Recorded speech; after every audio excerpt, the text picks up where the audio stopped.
Bueno, un saludo para todos, bienvenidos. Vamos a nuestra siguiente clase profundizando sobre lo que era el contexto histórico y religioso del pueblo de Israel. El Espíritu Santo sabrá guiarnos de la mejor manera porque aquí hay elementos, mm, digamos, materiales, pues, visibles, litúrgicos, y vale la pena contextualizarnos, porque así comprendemos más profundamente lo que nos dicen los evangelios. Los evangelios, los evangelistas, pues, si bien no tenían tiempo suficiente, no tenían tampoco el material suficiente para dar toda la cantidad de detalles que después nos van a dar algunos autores cristianos, como es el caso del padre Filión, estamos trabajando, y de otros más, otros historiadores de la iglesia y expertos, doctores que nos han venido dejando eh, elementos importantes para considerar lo que era toda esa esfera religiosa de espiritualidad que había en el siglo primero, que fue cuando nuestro Señor se manifiesta plenamente a la humanidad. Entonces, aquí hay elementos riquísimos, vuelvo y retomo, se acuerdan que estamos en el templo con Zacarías, ¿no? Que son las dos anunciaciones. Tenemos la anunciación a Zacarías, a Isabel y Zacarías, la prima de Nuestra Señora o bueno, familiar de Nuestra Señora, y la anunciación por excelencia, pues, que es la de nuestro Señor a la Santísima Virgen, eh, y la encarnación del Verbo. Bueno, nos habíamos quedado más o menos por acá. Yo quiero retomar algunos elementos para que cojamos el hilo de nuevo de lo que fue el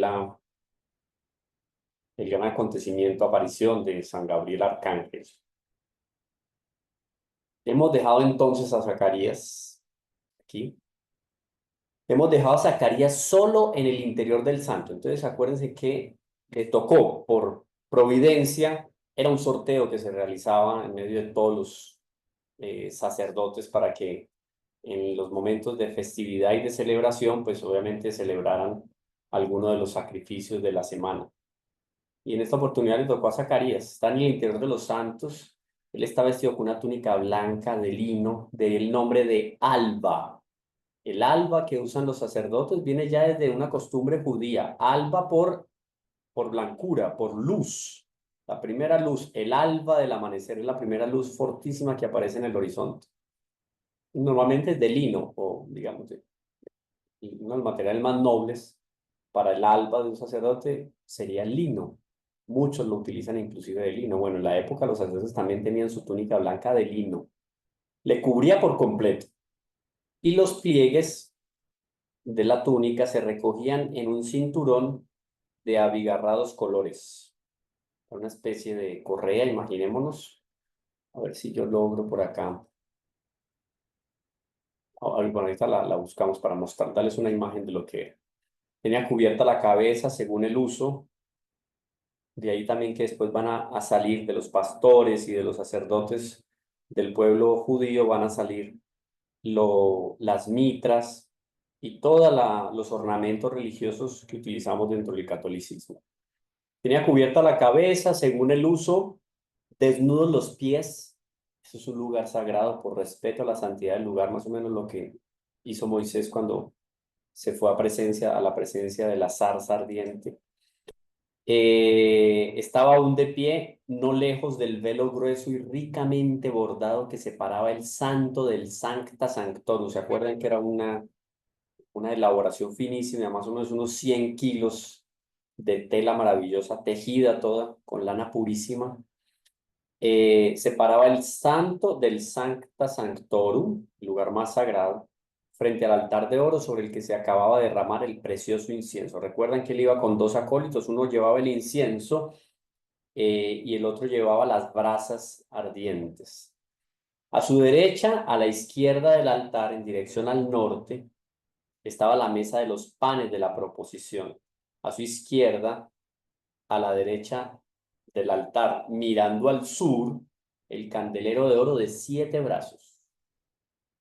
Iba entonces Zacarías a prosternarse y dejar ya el santuario, había terminado su oficio, cuando un espectáculo maravilloso lo detuvo. se le apareció un ángel del Señor que estaba al lado derecho del altar de los perfumes.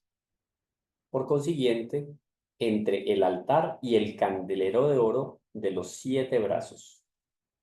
No fue difícil, obviamente, que Zacarías comprendiera que estaba en presencia de un espíritu celestial. No era solo lo que podía ver, sino lo que sentía en su corazón. Pues ningún mortal podía entonces estar en el santuario. O sea, era él como sacerdote y el ángel. Nadie más podía estar ahí. Y desde el tiempo de Abraham se había representado los ángeles un papel tan frecuente y tan importante en la historia israelita que su intervención, siempre extraordinaria, nada tenía de increíble para un judío piadoso. O sea, era más o menos frecuente la manifestación de los ángeles al pueblo judío. Ya tenían una cierta relación. Eso delante de un judío piadoso, muchísimo más delante de un sacerdote santo como era el caso de Zacarías. Sin embargo, ante esta aparición sobrenatural tan repentina, Zacarías fue sobrecogido de gran turbación que otros antes y después de él han sentido en circunstancias semejantes. Claro, imagínense la aparición de un ángel. Los pastorcitos en Fátima cuando vieron el ángel, que el ángel los preparó durante 2 años para la aparición de Nuestra Señora de Fátima. Impresionante, es un ángel, un espíritu puro. El ángel entonces lo tranquilizó con una palabra y le dice, no temas, Zacarías. No temas, José va a decir después, ¿no? Es el mismo ángel, Gabriel. Le entregó después el divino mensaje, que consistía nada más y nada menos en una magnífica promesa que estaba desarrollada en 3 grados. Primero, Dios te va a dar un hijo. Después, este hijo va a ser dotado de cualidades eminentes, una santidad impresionante. Y después, lo más importante, será el precursor del Mesías. Imaginémonos entonces a Zacarías lo que ya había conversado con Isabel, lo que él en su corazón también anhelaba en función de la venida del Mesías. Él era consciente de la decadencia del pueblo de Israel en esos momentos. Sabía de la necesidad que se tenía de que el Mesías viniera y colocara orden en todas las cosas, en todos los ámbitos. Entonces, miren la triple promesa que le da el ángel. Dios te va a dar un hijo, ya septuagenarios, octogenarios, ya era solo un milagro. Después, este hijo va a tener cualidades eminentes, por lo tanto, la virtud, la santidad, y será el precursor del Mesías. No temas, Zacarías, porque ha sido escuchada tu oración. ¿Por qué me lo quitaste? Y tu mujer, Isabel, te parirá un hijo a quien llamarás Juan. Y será para ti causa de gozo y regocijo, y muchos con su nacimiento se alegrarán, porque será grande delante del Señor. Miren la promesa que le está haciendo el ángel, el acontecimiento maravilloso que se va a dar. No beberá vino ni cosa que pueda embriagar, o sea, un hombre entregado a la vida consagrada, a la vida religiosa. Esto es ya un preámbulo, una prefigura de lo que van a ser después las órdenes monacales, contemplativas, etcétera. Y será lleno del Espíritu Santo desde el seno de su madre. Esto es muy importante, por favor, subrayemos esto. Será lleno del Espíritu Santo desde el seno de su madre. Cuando Nuestra Señora, la Virgen María, visita a Santa Isabel y la saluda, ¿qué dice Isabel? El niño saltó de gozo en mi vientre. En ese momento se cumple esta profecía de Gabriel. Ese niño, Juan Bautista, que está en el vientre de Santa Isabel, se llena del Espíritu Santo gracias a la intercesión y la mediación universal de Nuestra Señora. El Espíritu Santo llena a ese niño. Milagro maravilloso que hace Nuestra Señora. Santifica a Juan, a San Juan Bautista, en el vientre de su madre Santa Isabel. Convertirá a muchos de los hijos de Israel al Señor su Dios y caminará delante de él. Ese él es con mayúsculas. ¿Sí ven acá? Porque es referencia al Mesías. Caminará delante de él con el espíritu y la virtud de Elías. Elías era el prototipo de hombres grandiosos del Antiguo Testamento. ¿Para qué? Para convertir los corazones de los padres y de los hijos y los incrédulos, hacerlos abrazar a la prudencia. Para hacer perseverar a los justos en la prudencia y para preparar al Señor un pueblo perfecto. Entonces, hacer perseverar a los justos y ayudar a que los que estaban alejados de Dios se convirtieran para que se encontraran con el Mesías. Bueno, aquí más o menos el padre Filión va a hacer un repaso de lo que yo les estuve comentando a lo largo de la lectura. Mm, Resumidas cuentas, las palabras del ángel. Aquí vamos a subrayar esto acá.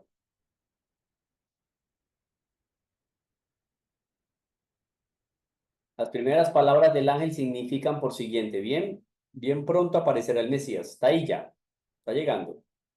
Y en las siguientes palabras dice, tu mujer te parirá un hijo. Establece una relación estrecha entre aquel feliz acontecimiento, la venida del Mesías, y el niño cuya promesa recibe Zacarías de parte del ángel. O sea, van a haber dos gracias especiales. Una que él estaba anhelando, que era la venida del Mesías, y en función de la venida del Mesías pide que se haga una realidad el poder tener descendencia. Entonces la providencia lo premia doblemente. No solo va a tener descendencia, sino que la descendencia que él va a tener, Juan Bautista, va a tener una unión especial con aquel que será el Mesías, el Hijo de Dios, el Verbo encarnado. Bueno, vámonos a la anunciación que digamos que nos interesa más profundamente, ¿cierto? Debemos a Zacarías en el, en el templo.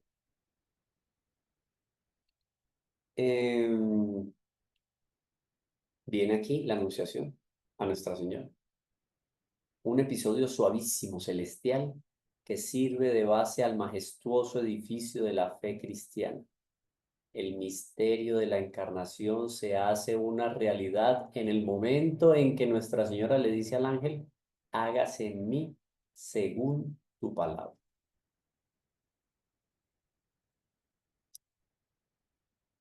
Eh, Lucas, vamos a traer aquí a Lucas especialmente para que nos narre rápidamente y sacarle algún provecho más profundo al, al texto de la Anunciación. La aldea donde se realiza el acontecimiento es Nazaret y la doncella tenía por nombre María. Ni San Lucas ni San Mateo se entretienen, obviamente, ya lo dijimos, no había tiempo, el protagonista principal es nuestro Señor, no se entretienen, perdón, ni San Mateo se entretienen, ellos no se entretienen en eso, en darnos acerca de la vida anterior de Nuestra Señora.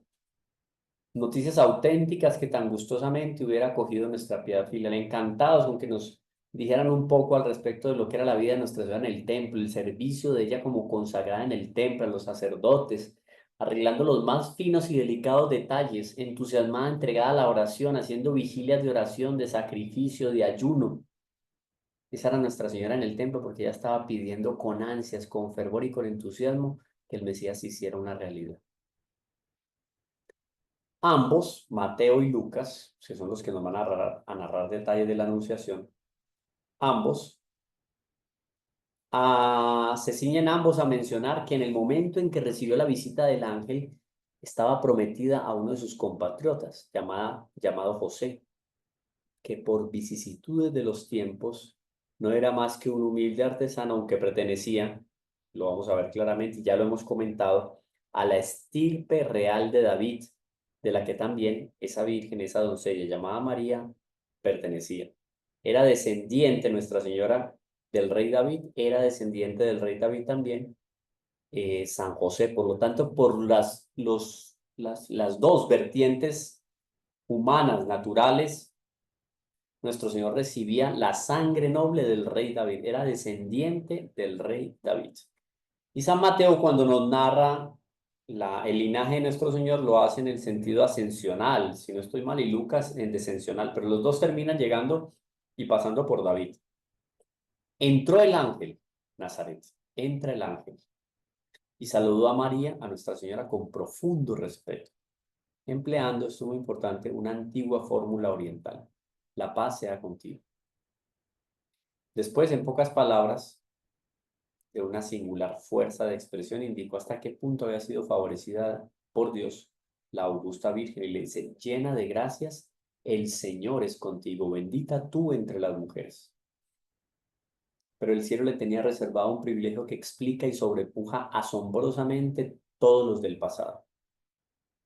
ese lenguaje tan halagüeño del ángel produjo gran turbación en el ánimo de María, que quedó sorprendida, contristada.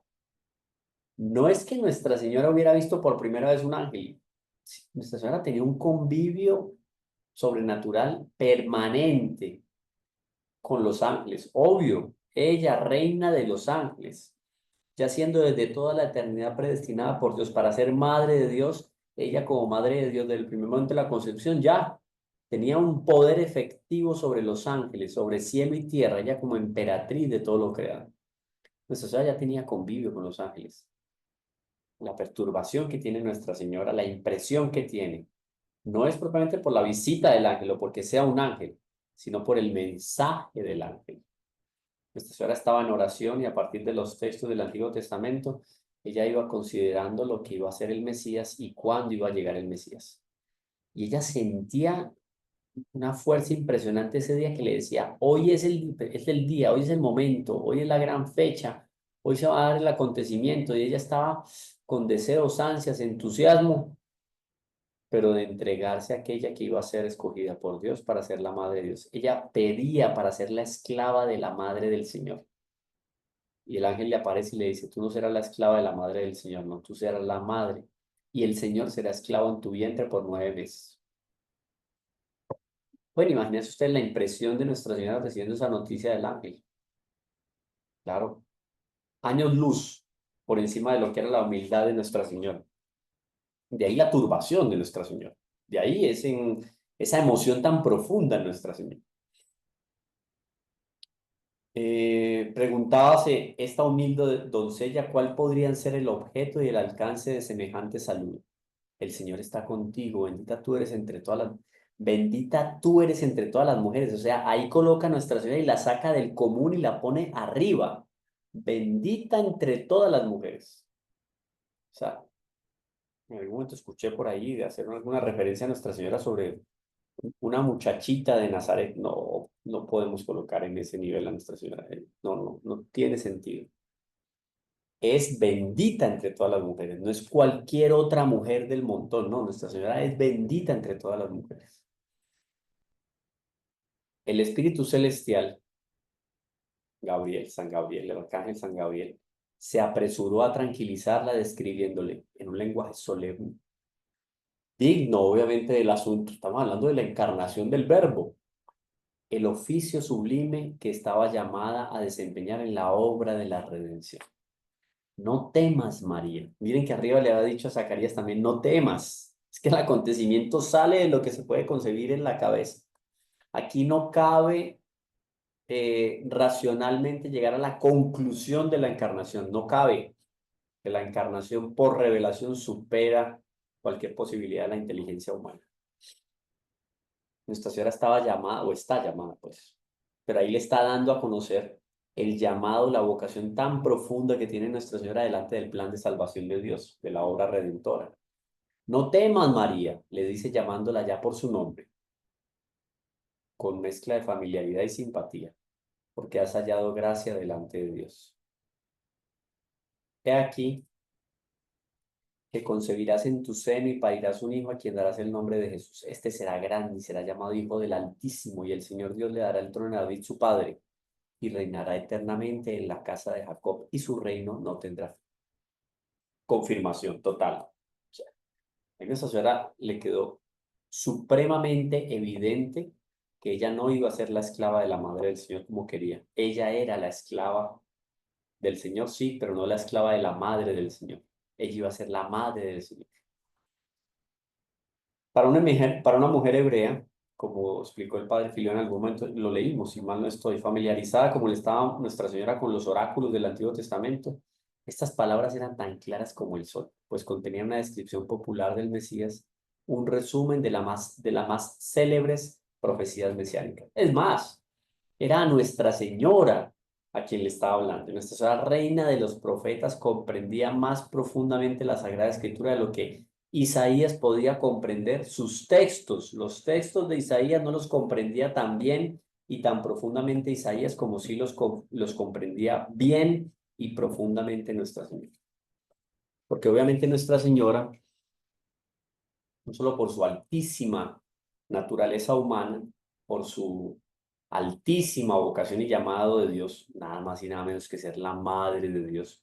Nuestra Señora tiene una comprensión de la Escritura como ninguna otra criatura. Entonces, en el fondo, el ángel le hace un llamado y le deja clara las más célebres, esto de célebres es las más profundas y evidentes profecías mesiánicas. Queda claro ahí. Nuestra Señora ya le queda claro el panorama. El hijo que el ángel promete a Nuestra Señora había de poseer todos los títulos, llenar todos los ministerios atribuidos por Dios y por la voz pública al libertador impacientemente esperaba. Todo el mundo llevaba en su corazón, en menor o mayor grado, la esperanza de que el Mesías iba a llegar. Pero ojo, no todos tenían la visión real de lo que iba a ser el Mesías. Bueno, en el fondo Gabriel termina revelando a Nuestra Señora que ella está destinada a ser ¿qué? A ser la madre de su Cristo. Cristo el ungido, ¿no? Ungido.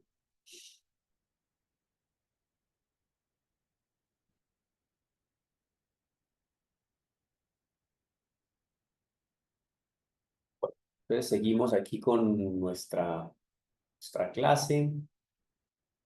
Yo creo que están todos muy juiciosos ahí. Los estudiantes de Mater Fátima siempre son muy juiciosos de la academia.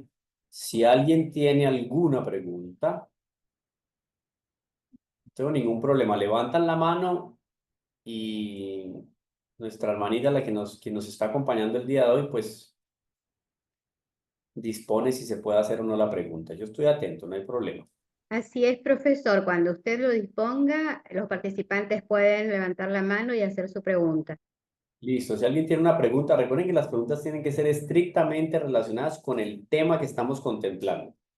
No, aquí no podemos, digamos, obviamente, manteniendo una línea, aquí no vamos a entrar a preguntas que no son del tema. Tenemos que tener eso claro para que mantengamos el hilo. ¿Está bien? Y importantísimo, Isaías, de los más, la mayor clarividencia dentro de las profecías mesiánicas. He aquí que la Virgen concebirá y parirá un hijo y le dará el nombre de Emanuel. Perdón, esto se fue por allá. Ya. Será llamado Hijo del Altísimo. Todas estas profecías se hacen una realidad en Nuestra Señora. Mm, bueno,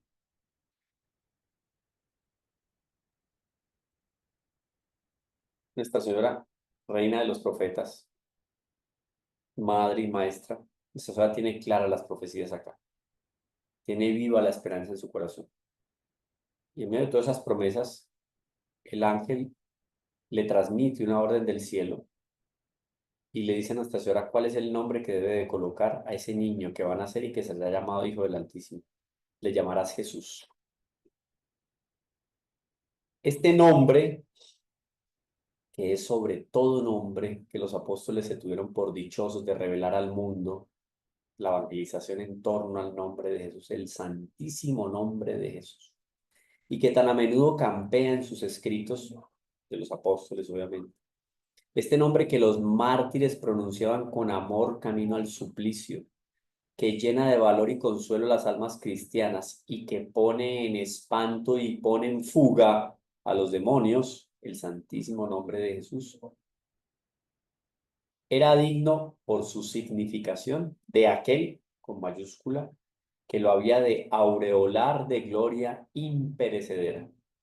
El nombre de, no hay ningún otro dato en el Antiguo Testamento que nos hable de Jesús.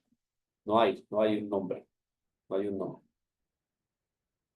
En el Antiguo Testamento no tenemos otra referencia a este mismo nombre de Jesús. Es nuestro Señor Jesucristo quien le da la categoría, la altura, la profundidad y la envergadura de la grandeza a este nombre de Jesús. Le impondrás el nombre de Jesús porque él salvará a su pueblo de sus pecados. Este nombre era, pues, por sí solo símbolo abreviado de la gracia de la salvación que era portador el Mesías para la humanidad entera. Eh,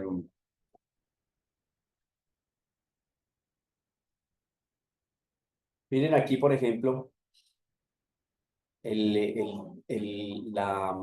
cercanía del nombre de Jesús, por ejemplo, con Josué.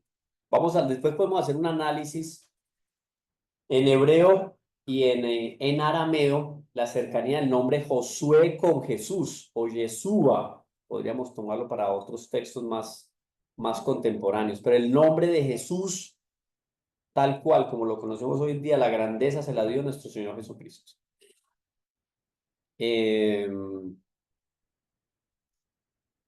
Vamos más adelante porque yo quiero llegar a un punto que por aquí, grandioso y maravilloso.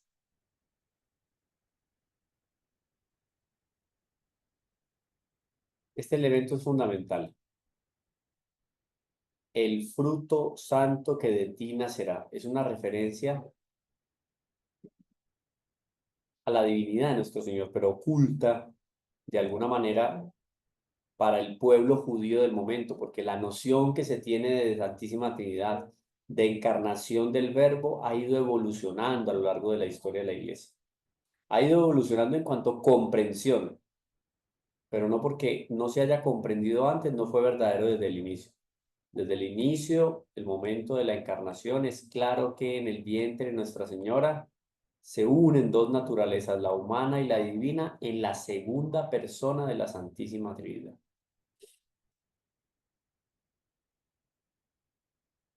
Como diremos más adelante, perdón, esto no marca, se daba a veces al Mesías el nombre de Hijo de Dios en un sentido amplio, pero según el contexto es evidente que aquí debe ser interpretado este título en el sentido más estricto y absoluto.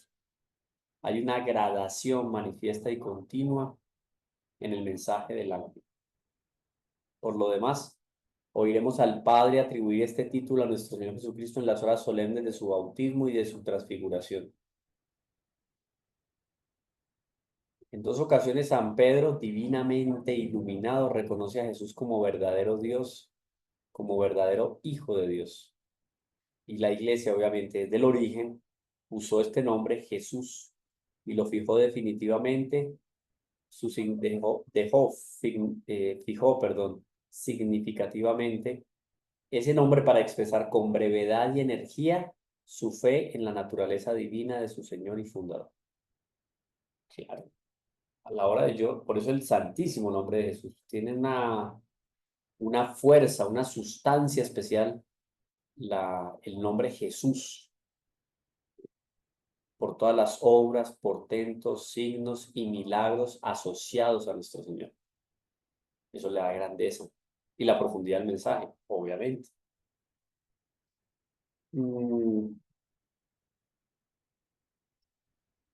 Nuestra Señora no dudó en ningún momento de la palabra del ángel. No le pide ninguna señal, no le pide ninguna garantía de sumisión, pero él, el ángel, espontáneamente va a darle una prueba irrecusable de su veracidad. Entonces ahí va a tomar en consideración lo que pasa con su pariente Isabel. He aquí que tu pariente Isabel también ha concebido un hijo en su vejez, y la que se llamaba estéril está ahora en el 6º mes. O sea, San Juan Bautista era 6 meses mayor que nuestro Señor. Porque nada imposible para Dios. El Señor es todopoderoso. No podía el ángel acabar mejor su mensaje que por este principio indiscutible, al cual refiere como a causa soberana los dos nacimientos milagrosos. Aquí entonces la misión de Gabriel, del arcángel San Gabriel, ha terminado. Ahora se calla en actitud de profundísimo respeto, espera la respuesta de María, la proposición que Dios se dignaba hacer a la Virgen de Nazaret por medio de un mensajero no era una orden que se imponía de un modo absoluto, ni aún para oficio tan elevado.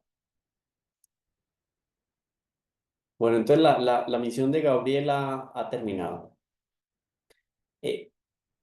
Yo quiero que contextualicemos lo que significa este acontecimiento. El ángel Gabriel viene como ministro de Dios, como mensajero de Dios, pero yo estoy seguro, y lo digo en calidad de teólogo, por la experiencia que tengo, por lo que he escuchado y por lo que uno siente en el corazón, que de verdad San Gabriel Arcángel terminó de entender profundamente el mensaje una vez se lo comunicó a Nuestra Señora.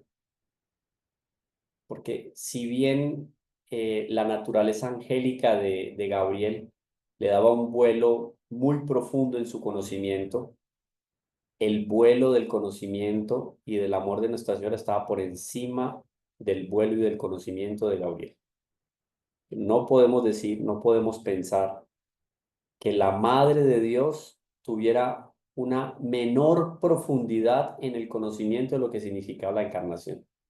Yo diría que a San Gabriel le tocó irse obligado del lado de la Virgen porque conversando con Nuestra Señora y contándole, porque seguramente fue a manera de conversación, Nuestra Señora empezó a darle prácticamente una cátedra o a hacerle un retiro espiritual sobre lo que significaba la encarnación del Verbo. Y ahí San Gabriel decía, "Ah, ahora sí, pues digamos, simbólicamente, ¿no? Ahora sí estoy entendiendo profundamente, porque con todo ese brillo sobrenatural, profundidad, agudeza, inteligencia, profetismo de Nuestra Señora, entendió plenamente lo que la capacidad, oído esto que voy a decir, la mayor capacidad, la más profunda capacidad de comprensión del misterio de la encarnación que tuvo una criatura humana, la tuvo, no es una criatura humana, no, una criatura, lo tuvo Nuestra Señora, o sea que tuvo ese conocimiento por encima de la capacidad que tuvieron los ángeles de comprender la encarnación. ¿Me entienden? Pongamos en el pedestal que se merece la grandeza de Nuestra Señora como Madre de Dios. Y eso es importantísimo, ¿sí? Em,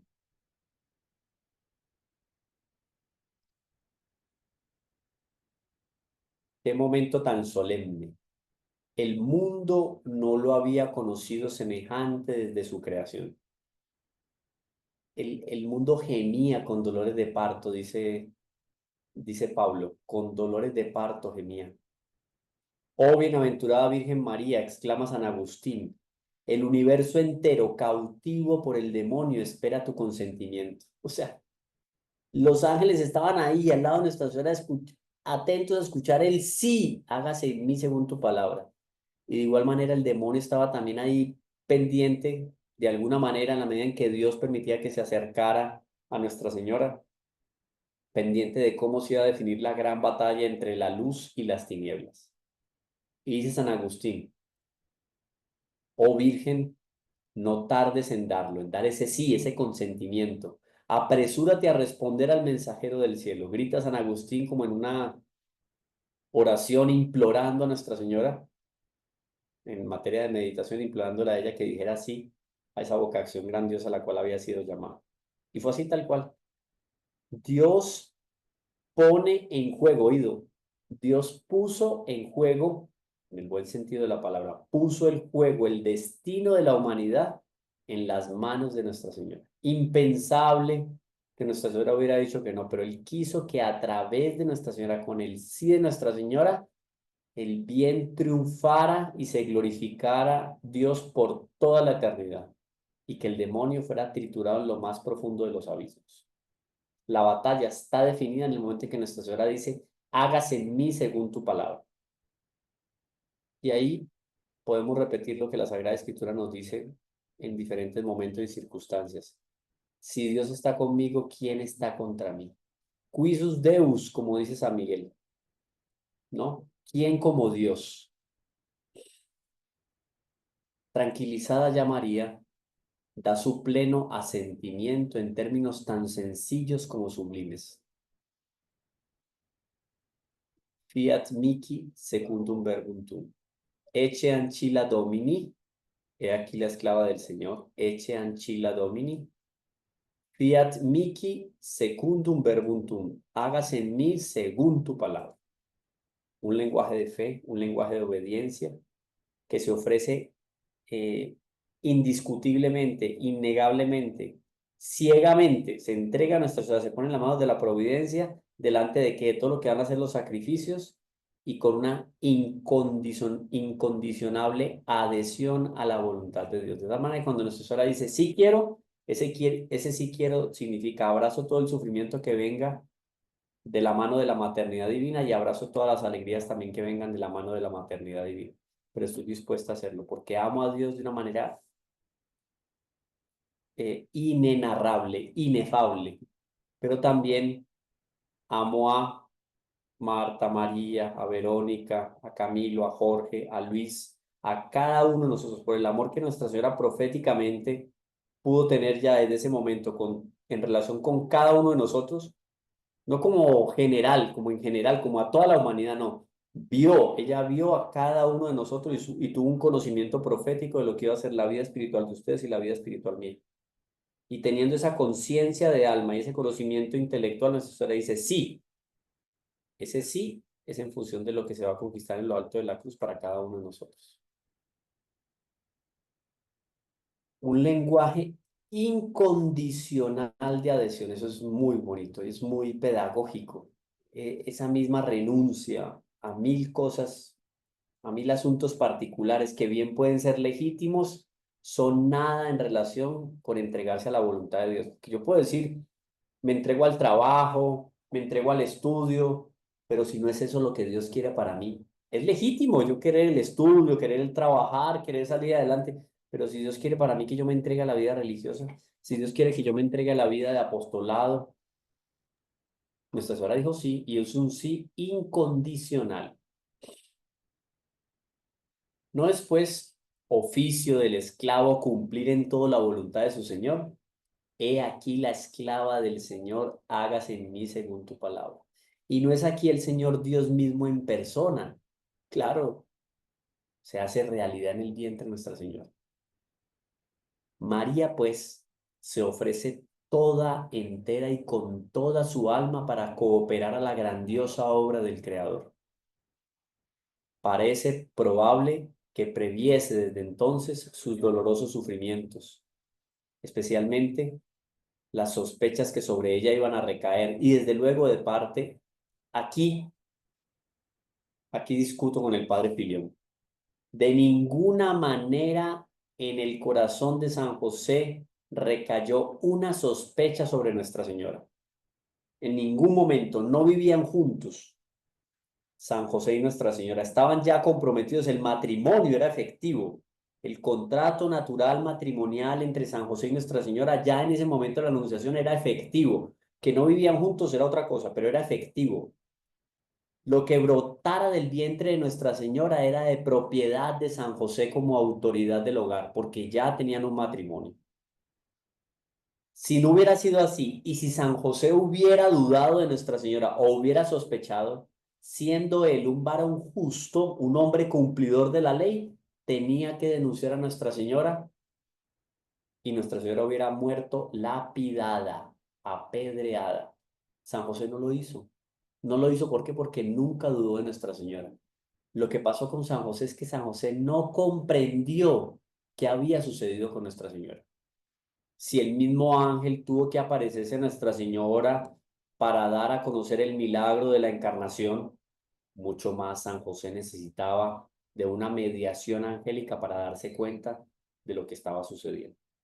Entonces, no es que dudó San José, jamás San José tuvo una duda sobre la virginidad purísima de Nuestra Señora, jamás. En eso sí difiero absolutamente del padre Filión, con todo el respeto que se merece, con toda la grandeza que tiene, pero bueno, no soy yo el único. La gran mayoría de teólogos hoy por hoy, mariólogos y teólogos josefinos, son convencidos de este principio. No hubo en ningún momento duda de San José con respecto a Nuestra Señora. Bueno, y partióse de ella el ángel, se fue. San Gabriel terminó su misión. ¿Quién sabe cuánto fue el momento de conversación? A nosotros lo leemos en el Evangelio, eso nos puede durar 2, 3 minutos. Esto ha haber sido, sí, les confieso, tiene que haber sido horas de conversación. O sea, un gran acontecimiento como lo que es la encarnación del Verbo, la providencia no iba a despachar el asunto así, ¿no? Profundo. Y además el ángel estaba literalmente anonadado, de boca abierta, escuchando lo que Nuestra Señora iba meditando a partir de todas estas maravillas que brotaban de su corazón, cada que el ángel iba desenvolviendo o manifestando el mensaje de Dios. Se fue el ángel. Y con esta sobria conclusión termina el relato de una escena deliciosa, maravillosa, profunda, sobrenatural, capital para la salvación de la humanidad, la encarnación del Verbo. relato de casta hermosura, en el que con justicia se han alabado cualidades de todo género. No es dudoso, y tal es, siguiendo a los padres de la Iglesia, el sentir general de los teólogos católicos. Oído, sentir general de los teólogos católicos. ¿Cuál es? Que el adorable misterio de la encarnación se cumplió inmediatamente después de la partida del ángel. Verbum carufactum est et habitavit in nobis. Y el verbo de Dios se hizo carne, y ese carne asume la naturaleza humana. Verbum caro factum est mest et habitavit in nobis. Y el verbo de Dios se hizo carne y habitó entre nosotros. Lo que rezamos en el Ángelus. En ese momento la encarnación se hace una realidad en el vientre de Nuestra Señora. Misterio de amor sin límites y de inefable anonadamiento. Queda uno un atardecer maravilloso. Cuando estudié en Brasil tuve la oportunidad de visitar en algunos momentos la Gruta da Imprensa. Es una gruta, una especie de acantilado que hay en Río de Janeiro. Y uno se sienta a ver el mar cómo golpea las piedras. Es una cosa impresionante, hace remolinos, salta, brinca, suena, siempre diferente, siempre un color diferente del mar, siempre un aire diferente, un sonido, un chasquido del agua contra las piedras. Uno podía quedar 3, 4 horas ahí escuchando. Queda uno anonadado. Imaginen ustedes cómo fue este acontecimiento que produce anonadamiento, la encarnación del Verbo.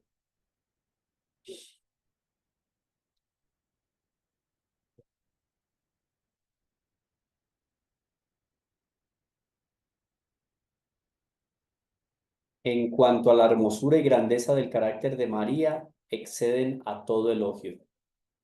No está, en verdad, la Madre de Cristo a la altura de su dignidad incomparable, por lo menos en cuanto ello es compatible con la naturaleza creada. Claro, Dios ha sido el único que ha tenido la gracia de crear a su propia madre. Y con qué detalles, con qué delicadeza, con qué entusiasmo él moldeó lo que iba a ser el alma de esa su madre, el cuerpo de esa su madre. Dice San Luis María Grande de Montfort, en Nuestra Señora Dios agotó su imaginación. Así que Dios, podríamos decir que Dios quedó anonadado en el momento en que el alma sale de sus manos y se une a la semilla en el vientre de Santa Ana. ¡Wow! Dios queda anonadado.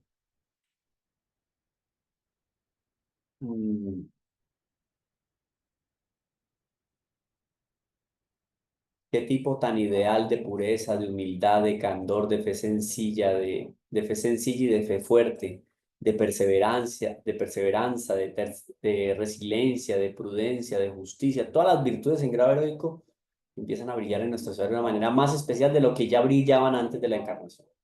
Y ya el ángel la llamó llena de gracia. Se llenó más de gracia, sí, por un milagro de Dios se llenó más de gracia en el momento de la encarnación. Sobre el viejo tronco seco, lánguido del judaísmo, aparece Nuestra Señora como la flor en el árbol para anunciar que llegó la estación de la madurez. Y el fruto divino, nuestro Señor Jesucristo, el Verbo encarnado, el Mesías, será producido por esta bella flor llamada María. Pero pronto, con cuánta alegría, volveremos a hablar de esta alma celestial. María Santísima, aquella que le dice sí al Salvador y mediante la cual se realiza el más grande de los milagros, la encarnación del Verbo. Muy bien, vamos terminando por ahí. Si tienen alguna pregunta, adelante. Es sobre el comentario que hizo el profesor de que el ángel no había entendido del todo, o no sé si entendí bien, si no había entendido del todo, o si para él mismo fue un complemento el ver la respuesta de la Virgen al aceptar la misión. Ahí me surgió la duda, ¿qué es, o sea, qué es exactamente lo que deberíamos contemplar así como para analizar? ¿Que aceptó que se encarnaba el Dios o cuál, hacia qué punto dirigir el análisis o la contemplación? Gracias. Sí, Alma, interesantísima tu pregunta y vale la pena que dejemos todo bien clarificado. Los términos tienen que ser muy claros en teología porque si no caemos en una aberración teológica, en un desvío, en una herejía eh, o en una especulación, digamos, irreverente, ¿cierto? Con respecto a la misma naturaleza de los ángeles y a la naturaleza de Nuestra Señora. Pero la consideración es la siguiente. En dos momentos, por lo menos, en dos momentos, San Gabriel Arcángel tuvo noticia de la encarnación.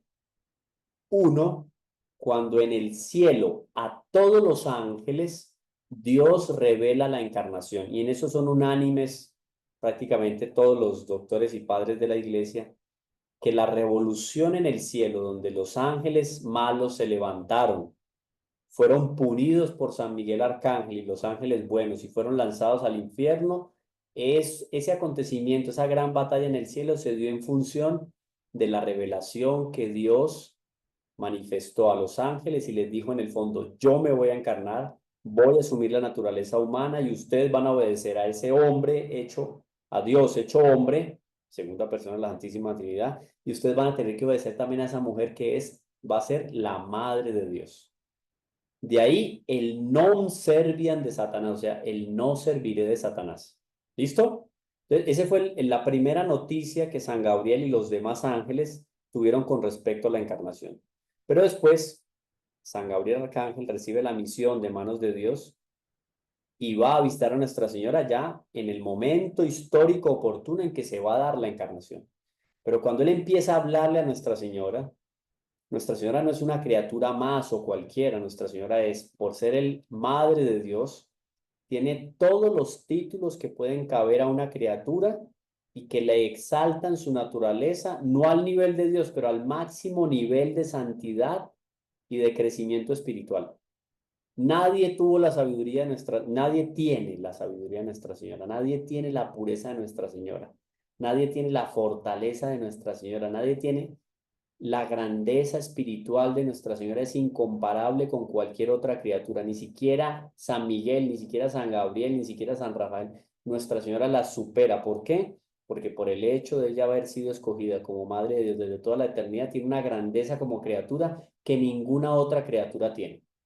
Por lo tanto, cuando San Miguel, que ya había escuchado lo del misterio de la encarnación y que después Dios le manda a hacer a transmitir ese mensaje a Nuestra Señora, cuando le cuenta a Nuestra Señora, entiende más profundamente la encarnación.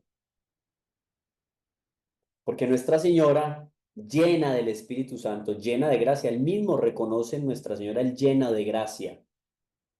San Gabriel no puede decir eso de sí mismo. Yo, el lleno de gracia, vengo a saludarte a ti, llena de gracia. No, solo hay una llena de gracia. La única llena de gracia es Nuestra Señora. Entonces, él comprendió más profundamente la encarnación en el momento en que empieza a dialogar con Nuestra Señora y le cuenta la noticia de que ella va a ser la Madre de Dios. ¿Está bien, Alma? Ya, gracias, sí, ya entiendo más. Gracias.